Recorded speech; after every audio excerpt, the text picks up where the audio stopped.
꼬불꼬불꼬불 맛 좋은 라면. 라면이 있기에 세상 살맛나. 하루에 10개라도 먹을 수 있어. 후루룩 짭짭 맛 좋은 라면.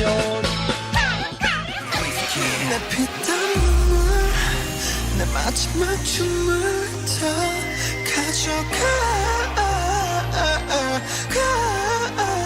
내 피땀 눈물 내 차가운 숨을 다. 등산 후에 먹는 김밥이나 컵라면의 맛을 즐기러 산에 오른다는 분들이 많습니다. 그런데 요즘 제주 한라산이 컵라면 맛집으로 소문나면서 등산객들이 남긴 국물 때문에 눈물을 흘리고 있다고 합니다. 어떤 이야기인지 알아보겠습니다. 한라산 국립공원 관리소 하성현 공원보호과장과 이야기 나눠보겠습니다. 과장님 나와 계시죠? 네, 안녕하세요. 한라산 국립공원의 공원복과장 하성현입니다. 네, 반갑습니다. 자, 우선 과장님께서 지금 한라산 국립공원 내에 있는 그 현장에서 근무하고 계신 거죠? 네네, 맞습니다. 네네. 자, 요즘 SNS에서는 한라산에서 컵라면을 먹고 인증사진을 올리는 게 유행이라고 합니다. 정말 현장에서 보시면 많이들 드십니까?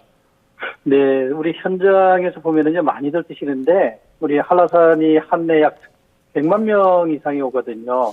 그러다 보니, 그리고 한라산 같은 경우에는 8시간에서 9시간 정도의 산행이 필요하기 때문에, 네. 비상식량은 반드시 필요합니다.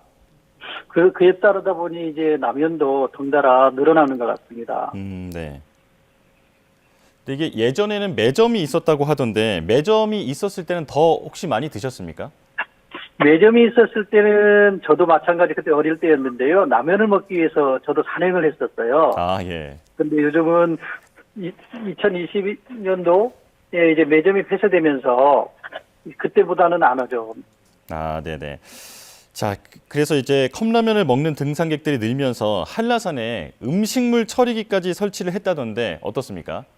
네, 맞아요. 지금 현재 그 한라산에서 하루 또 봄철 같은 꽃피는 시기에는 탐방객이 너무 많이 와서 약 60리터짜리 통이 2개 정도 차는 경우가 있어요. 네. 그러다 보니 자체적으로 우리 직원이 매일매일 처리하기가 힘들어서 음식물 처리기를 각 탐방로별로 2개소씩 설치가 돼 있는 상태입니다. 네네. 자, 그리고 요즘처럼 꽃피는 봄에는 한라산을 찾는 분들이 더 많을 것 같습니다. 하루에 나오는 라면 국물의 양이 얼마나 됩니까? 네, 금방도 얘기했지만은 사람들 탐방들이 가장 많이 찾는 편에는 하루에 약 60리터짜리 통 2개 정도가 찰서 약 100에서 120리터 정도가 나오고 있는 실정입니다. 예, 예. 자, 그리고 듣기로는 그 음식물 처리기와 미생물로 음식을 분해를 시켜서 폐기한다고 하는데 이게 라면 국물에 염분이 높아서 미생물이 죽는 경우도 있다면서요?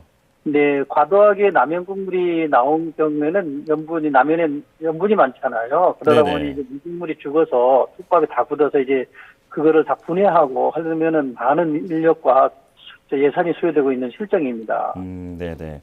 물론 취식을 자제하는 게 좋겠습니다만 이제 상황이 이렇다면 국물통이라도 몇 개를 더 갖다 놓는 방법 같은 것은 혹시 생각해 보신 적이 없을까요?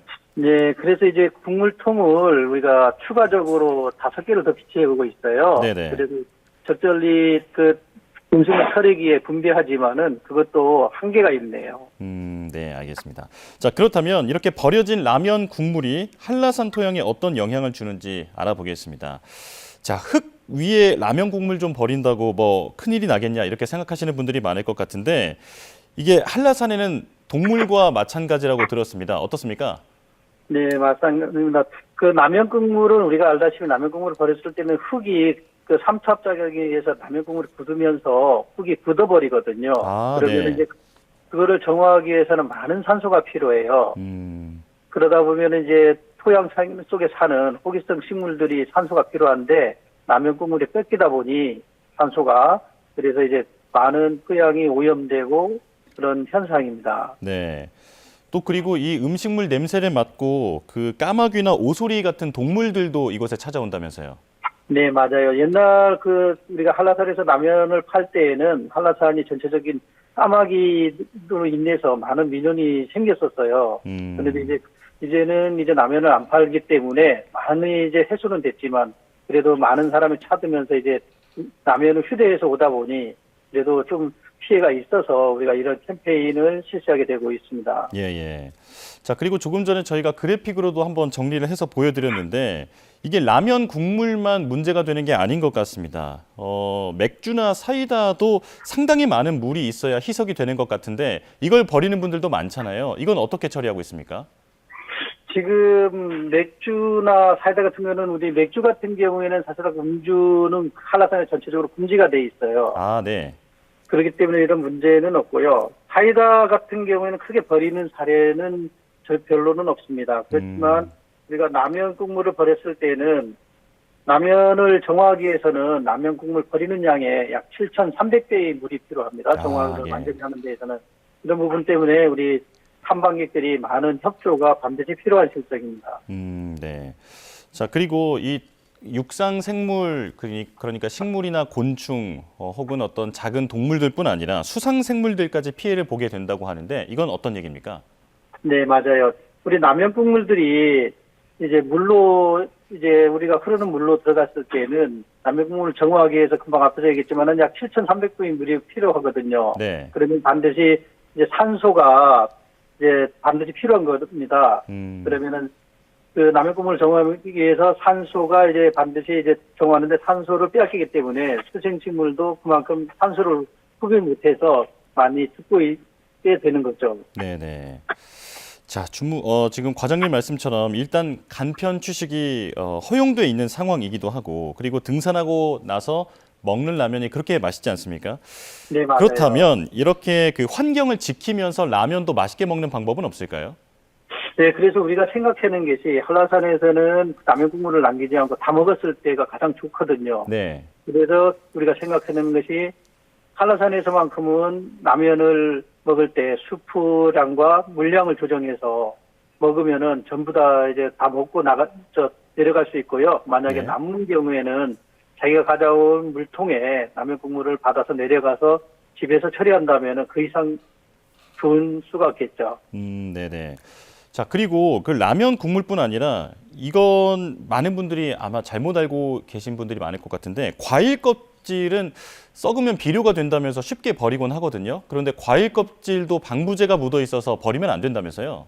네, 맞습니다. 과일 껍질에는 뭐 방부제를 비롯하여 각종 농약 성분들이 있잖아요. 아무리 세척을 잘한다 하지만은 그로 인해서 이제 과일 껍질을 이제 까마귀나 오수리가 먹었을 때에는 그에 따른 또 다른 피해가 발생하고 있는 실정입니다. 네네. 자, 항상 먹은 음식은 그대로 가져가는 그 문화가 자리 잡아야 할 것 같은데요. 자, 한라산에 한 해 100만 명의 탐방객이 찾는다고 합니다. 이제 오래오래 아름다운 모습을 지켜나가기 위해서는 지켜야 할 게 있을 것 같은데 어떤 점을 강조하고 싶으신가요? 뭐 요즘같이 이제 봄철에서는요 반드시 산불이겠죠. 산불에 대해서는 이제 모두가 지켜야 되겠어. 산에 갈 때는 반드시 라이터를 휘두르시면 안 되고요. 취사 행위는 엄연히 금지하기 때문에 취사도 반드시 불가합니다. 이 부분은 가장 강조하고 싶고요. 네. 그다음에 이제 탐방로를 벗어나서 이제 옆으로 새는 사람들이 있는데요. 이런 부분도 조심해줘야 되겠고요. 그다음에 또 말씀드린다면은 이제 한라산이 8시간에서 9시간 정도의 산행이 필요하기 때문에 네. 반드시 여벌옷이라든지 그다음에 간식은 우리가 금지하지만은 간식만큼은 꼭 비상식량으로 갖고 가셔야 될 것입니다. 네네, 알겠습니다. 과장님께서 말씀해 주신 부분들을 탐방객들이 꼭 잘 지켰으면 좋겠습니다. 자, 한라산 국립공원 관리소 하성현 공원보호과장과 이야기 나눠봤습니다. 고맙습니다. 네, 감사합니다.